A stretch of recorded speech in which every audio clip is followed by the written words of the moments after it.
Hey friends, welcome to another episode of the Mommas Lounge. This is a part 2 episode. So if you haven't seen the first part, it is with Hannah Barclay, and she's talking about all the things that she wishes that every mom knew. They're things that helped her postpartum, and she's sharing them. If you haven't listened to the first part, go to the first one. But if you're ready for the second part, then we'll jump right in. Okay, so some of the things that you wish that you knew was to have time for yourself, which same, I wish I had understood that too. And then getting out in the winter, just getting outside no matter what season it is. Why is that something that you want to talk about? Getting out has been such a big part of my postpartum experience. Yeah. Genuinely. I feel like I've made some good friends the past few months, and I've just been a lot better about intentionally getting out for girls' nights in the evenings, around the weekends, and just doing things with people, or just getting out of the house myself.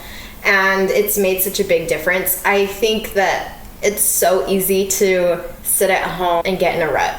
Yeah. You go through the same monotonous things every day, and even sometimes if you're just like getting out and going on a walk, it makes such a big difference to just switch up the mood of your day. Yeah. And I know that a lot of people, when they are newly postpartum, struggle to get out. It's just like if they are experiencing postpartum depression like you did, or if they have a really hard recovery and it makes it hard for them to get out and move, you know, things like that definitely play a factor. For me, funny side story, I guess, when I came back from the hospital, I spent 3 days. So I came home on a Friday, and then the next Saturday was the first day of the farmer's market for the season. You're like, get me out now. And if you know me, you know I'm a farmer's market girly. It's true and true. So I was like, I've got to go. I actually just went to go get a gift for a friend, and I thought I knew exactly where the booths were, but of course the booths change every year, and so I had no idea. I ended up walking around the entirety of the farmer's market with like 4 days postpartum of a C-section. And my mom had dropped me off on the corner, and she was so mad when I got back in the car. She was like, why did you walk around the whole thing? That is not smart. But it was so good for me to remind myself. I mean, when you have spent days in a hospital room. Oh my gosh. When you've barely walked down the hallway. It's so bad. Going home is nice. Don't get me wrong. It's a change of scenery. But for me to be able to put on a cute outfit, go to the farmer's market, walk around for 15 minutes, like a normal whatever person. it was, and to feel like a human. Like a normal girly that wanted to go to the farmer's market and grab a lemonade. Why not? It made such a big difference for me, and I really feel like establishing that from literally like day one basically made a big difference postpartum. Because I was like, you know what? That felt so good. Let me do that more. Not like pushing myself beyond what I was capable of physically after a C-section. Yeah, like obviously let yourself heal. But to go outside, to go to the grocery store, even if it was literally just to go to the produce section and grab something and get back in the car, right? Just like that quick walk in and out. Such a big difference. So huge. And I wish... We were talking about this earlier. I know. I wish that I knew things like when you were going through your postpartum depression, having a really hard time getting out of the house. I wish that I could have been that person that was like, get out. Get yourself because out it's of there. so easy. I mean, I've struggled with mental health, and I know how easy it is to get in that rut and for your brain to really just like take over, and you are not thinking normally. No, you're not. You're not functioning normally. Yeah. So even for you to have the thought, like the best thing for me to do right now is to just get out, it doesn't happen. That thought, right? No. Or it does, but you feel frozen and you can't get out. That happened to me a lot. I have this distinct memory of I had my baby maybe only 10 days before, which is quite a long time considering the fact that I hadn't really been outside yet. I just had a lot of that frozen feeling like I can't get out. I have to be here with my baby. I was very attached to Janie. I like couldn't leave her for longer than like 5 minutes without feeling like I was gonna have a panic attack, which is hard. That is so hard. I remember my mom, my dad, and my grandma came over, and they were like, "Go on a walk." Like I think they could just tell that I was like not doing that. I was like going crazy. And they were like, "Go on a walk," and I just remember bawling my eyes out, and I was like, "But Janie, like she needs me." And they're like, "She's here. She's safe. I'm your mom, I've had 4 babies, like, your baby's okay, she's sleeping right now, just 5 minutes, 10 minutes, go on a walk. And it's funny because I remember that walk, I just cried the whole time, and like, it was super hard for me to get out, and I didn't want to leave. But by the end, I remember feeling like the sunshine feels nice, you know? Yeah. And I wish that I had made it part of my routine. And I think that that's something that, as moms, we get really good at making routines for our kids. But are we good at making routines for ourselves? Right? And I think that I wish that earlier, I'm a little bit better now, I'm still not great, but I wish that I had made like a walk or going to the store or talking to a friend was something that I scheduled into my day. During Janie's first nap, I'm going to set her down and I'm going to have Drew watch her while I go for a walk, or I'm going to Marco Polo my friend outside on the porch. You know, like doing something that is routine that forces me outside, because otherwise, like you said, postpartum mothers often aren't thinking very straight. Not because you're crazy, but because you've likely experienced some shock and you have a whole flood of hormones that are trying to figure themselves out. And if you don't have that routine put in place, especially beforehand, it's going to be hard to make while you're in it too. Yes. That's actually something, this is a little sneak peek. Eventually, I'm going to make a postpartum planner to sell. And I'm really excited because it's something that I wish that I had. And the idea will be, before you've had the baby, you can plan what things are going to help me to be in a better headspace, what things are going to help me to have an incredible postpartum experience. Because there's a lot of stuff, at least I saw on Instagram, that was like, here's how to have the best birth experience. So that's already there, and I don't need to recreate the wheel. But never once did I see an ad or an Instagram about having a good postpartum experience. And I think that that's something that I want to bring is you can plan beforehand. You can talk to mothers around you and say, what was hard for you postpartum? What helped you? So that I can put that into my routine before. So that once I'm there, I can look at it, and maybe it won't work for you, but at least you say, okay, I know I need something, right? Right. And you can have someone help you kind of coach you through that. So I love that. That's such a great idea. I don't know how long it's going to take me to get there because I have no idea how to make products and sell them. But I think that's one tip from me, at least, is make a routine for yourself. Yes. Yeah. I love that. So that's so good. Sorry, I probably cut you off and went on a big rant. No, you're totally fine. There's so much power. I think getting out without your kid is also important. And I know that for those who are breastfeeding and things, that are windows, you know, and things like that. But for me, I remember getting out of the house without William for the first time and being like, oh, okay. Yeah. You know? It was kind of relieving. I know that's not everybody's experience. Yeah. There are a lot of people who leave the house months even after their kid is born. And they said they're in stress and worry about how their kid is doing the entire time. Yeah. Right? But I also think regardless of if that's a stressful thing for you or if it's a relieving thing for you, it is important for you to do and to learn how to do, get comfortable with doing it.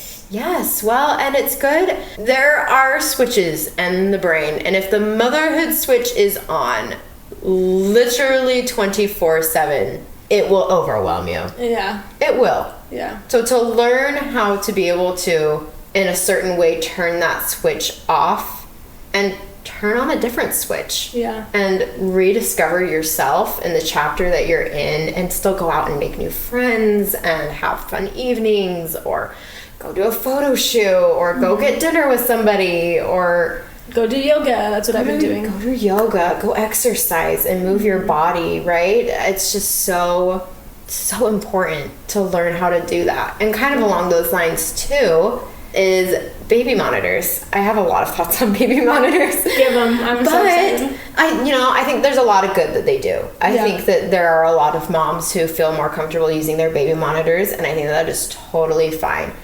I personally don't have a baby monitor because we live in an apartment, so everything is really close. And if William so much as makes a peep, I can hear him from anywhere in the apartment. Yeah, so that's convenient. So I don't feel like I need one of those. But also, I can't tell you how many times I've been out with friends over the years, and they will sit there with their phone on the corner of the couch with the monitor video playing as they're talking with friends, and then they'll come back over and look, and they'll talk, and then they'll come back over and look. And I'm like, oh, that seems exhausting. And it seems like it would create more anxiety in some situations. Right. I can understand if your baby's health has some things or whatnot, you're concerned, or if you're just spending the night at home, you're downstairs, your baby's upstairs, having a video monitor could be really helpful. But I also think if you've left the house to be out with girls and to have that time away and to enjoy yourself, if your husband's home watching the baby, let him watch the monitor. Yeah. And your husband should be a capable adult and responsible enough to be able to watch that monitor and take care of that. And sometimes it has to be an intentional conversation with your significant other, where you sit down and you say, I'm going to go out with the girls. I need you to watch the monitor so that I don't feel like I have to. Yeah. Because I need that time, that space. Because we send out our husbands all the time to do things, or at least I do. You know, Taylor and I both get out equally, I would say. And he goes out with the guys. I can tell you, he's not worrying about what's going on here at the house, not one bit. Yeah. And even though I might leave and I might kind of wonder, you know, from time to time, it's so healthy for me to be able to get out and to say, Taylor's got this. I don't need to worry about it. Let me turn off that switch and let me be intentional and present with these other people that I'm trying to form connections and relationships with. Yeah. I've also been doing a little bit of research too, and finding that there have been studies that have been done that are showing that oftentimes baby monitors are causing more anxiety in parents than they're helping them. Interesting. That's crazy. Which is so crazy. You know, the thing that was made to make our life easier, to make it feel more safe and secure and certain, is actually causing more harm to the situation than help. Yeah. Not to say that's the case for everybody. Yeah. But I think it's just really good to be intentional about not over consuming the information that's coming on the video monitor. Right. Well, I was just going to say it depends on how you use it too. Like, and then like how you use the word intentional. Instead of just using the monitor just however, right? You can think, in what ways does using the monitor actually help me and my baby to be in a more safe situation? Yes. And in which ways is it just a habit? And I don't need to be using it. Do you know what I mean? Another thing is, there is a chapter in the book that I'm reading, To Have and to Hold, called Everywhere You Are, There You Aren't. So I just love that. I love the chapter headings that she has because they're really profound. But if we're always somewhere but not actually there, we're not having the refreshing, battery-filling experience that we need. And like you said, sometimes in order for us to be mindful in not just motherhood, but mindful in being out with our friends. Yeah. Mindful with going shopping for yourself, right? Yes. Mindful doing yoga. That's something that I've been doing. I mean, yoga is a mindful practice anyways, but sometimes I've had my baby monitor while I'm doing yoga. You're guilty. I'm guilty. And the thing is like, I could very easily say, okay, Janie's taking a nap. I could give that baby monitor to my husband because he works from home. And I could say, if she wakes up, then you could come get me. But at least while I'm doing yoga, she probably won't wake up because I know that she's napping. And yoga doesn't take, an hour and a half. At least not for me. I only do like 10 minutes. Yeah. But it's just important to be mindful because mindfulness is how we experience things in the moment. Happiness can only be experienced now. You can't experience happiness in the future, and you can't experience happiness in the past. It's true. You can only experience happiness right now while you're in it. And so if you're constantly having your mind pulled towards monitor or your baby and you can't flip that mom switch off when you need to, that can be hard. Yeah. We're also saying, though, I don't want my listeners to think that if you can't do that, then, again, you must be a bad mom or you must be not a good person. You don't know how to take care of yourself. That's not what we're saying. It's food for thought, right? It's food for thought to really think about, is this helping me? Exactly. And is it helping my baby? Or are there ways that I can cut down on it and make more quality use of my mind during those moments? And you can apply this, for those who are listening, you can apply this to anything in your life, right? You can decide what parts of my life can I make more intentional, more mindful, more or less, so that it's more, right? You've been doing that with social media lately. Exactly. Yes, and I've loved to see that for you, where you decided to start a whole new personal account because you're like, this is just too much, I want to be more intentional with it. And I think that's a big way too, that we can all be a little bit more intentional is with our social media use. Yeah, because it can be a lot sometimes. But yeah, so Anyways, the last thing that we want to talk about is just real quick, but it just says you in pictures and videos. Yes. I love this, and I'll let you talk about it, of course, but something that I've noticed is on my phone, there's no pictures of me and Jamie, but on Drew's phone, my husband's phone, there's tons of pictures of me and Jamie, but I don't have them, so I never see them, and so it's easy for me to go through my camera roll and be like, where are my memories? You know, like, where's my life? I see pictures of Janie a lot, but I just don't see pictures of me, and sometimes I feel a little bit lost in that way. But then every now and then I'll grab my husband's phone and look in his pictures, and there's hundreds of pictures of me, and I'm like, oh my gosh. I love that he's taking pictures and videos of you. Yeah, I just need to get a shared album going or something. Yes, exactly. So that I can have them and feel like more validated. No, but I think that there's so many people that are like, oh, I wish I would have gotten a picture of this of my kid or that, or don't forget to take the pictures of everything that's going on.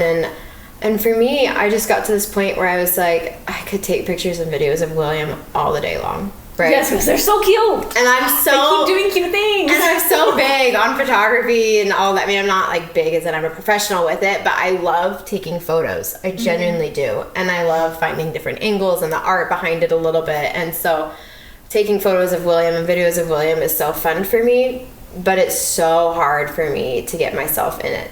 And there's multiple reasons behind that, you know, but one of them is just that it's challenging to get like the fun angle and everything without somebody else filming and taking it, right? And setting up a tripod sometimes just seems a little staged, and I don't want to do that. But I have found myself where we're out and about, and I literally just will hand my phone to my husband, and I'll be like, just take some pictures and some videos. I'm like, it doesn't have to be anything that's like super great or super gorgeous or aesthetic or whatever, but just like take some pictures and videos of us and us interacting, what we're doing and where we're looking and what's going on, because I don't want William to just remember what he looked like as a baby, but I want him to remember who I was when he was a baby, or who I was even before he was born, you know? And I can't wait someday, now that photos and videos are so much more accessible with our generation, so interesting, to be able to look back, because I know there's so many times when I have thought, what was my mom like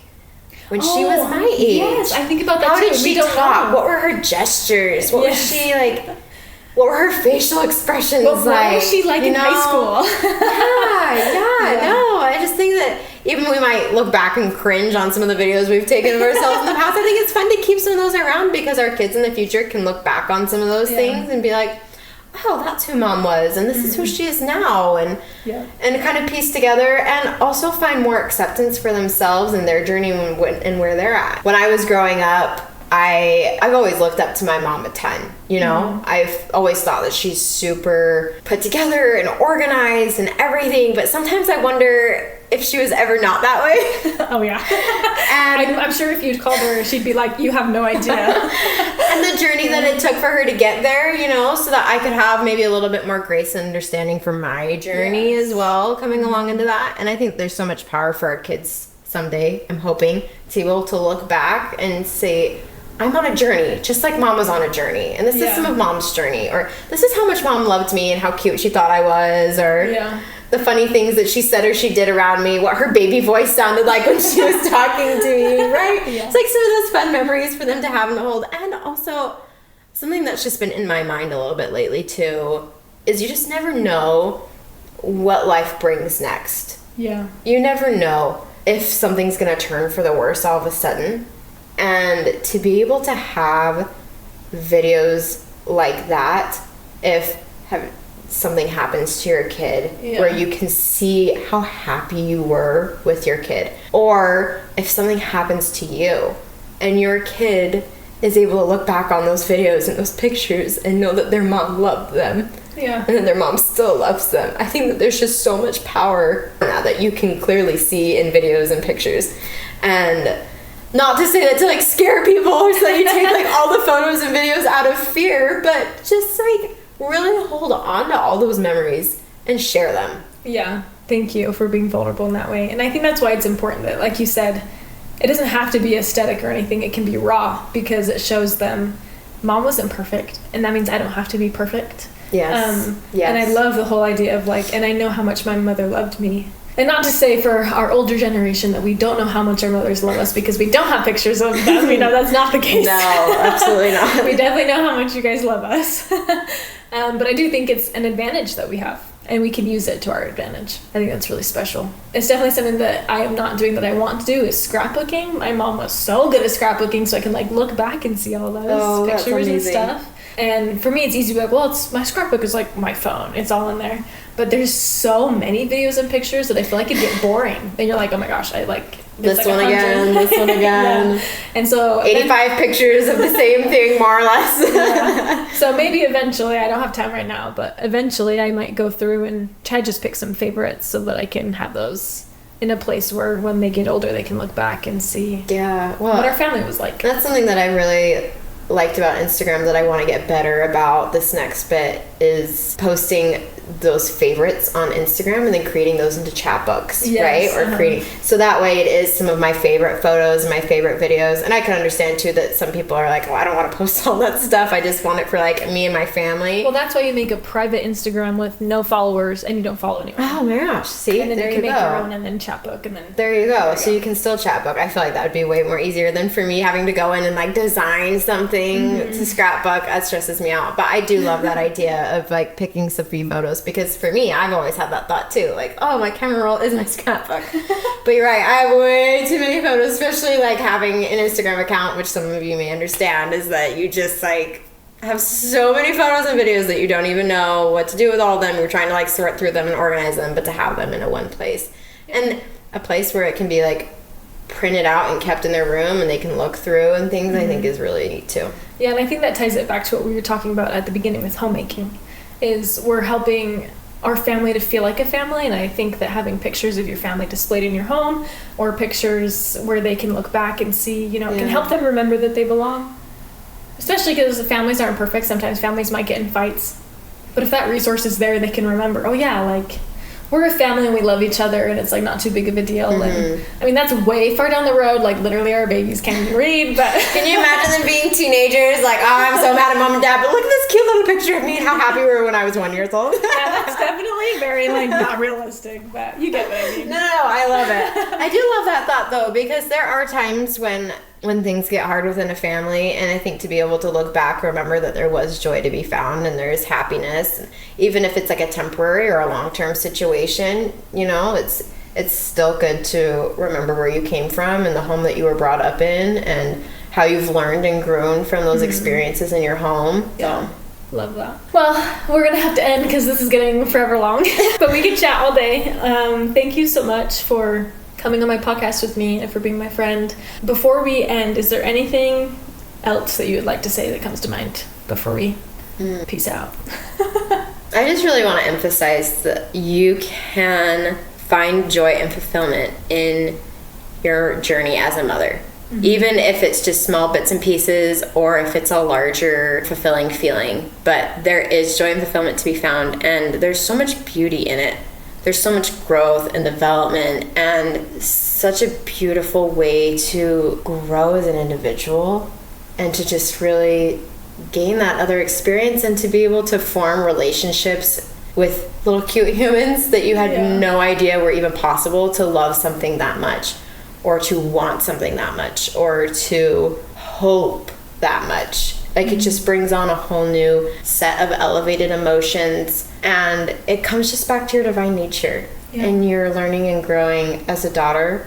And I know that having kids isn't something that everybody is able to do, but I do feel strongly that those of us who are able can and should, because it's such a wonderful experience. And I also think that you shouldn't let other people's experiences teeter you from wanting to have kids and to grow your family, and don't look at motherhood as something that's to be afraid of, but something to just step into and discover. Yeah.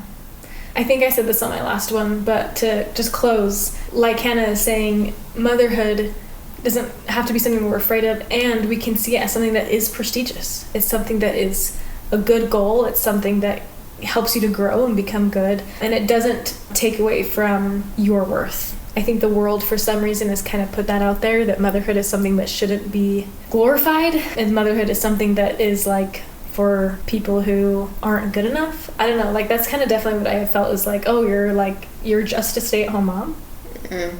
You know, like that's kind of the never.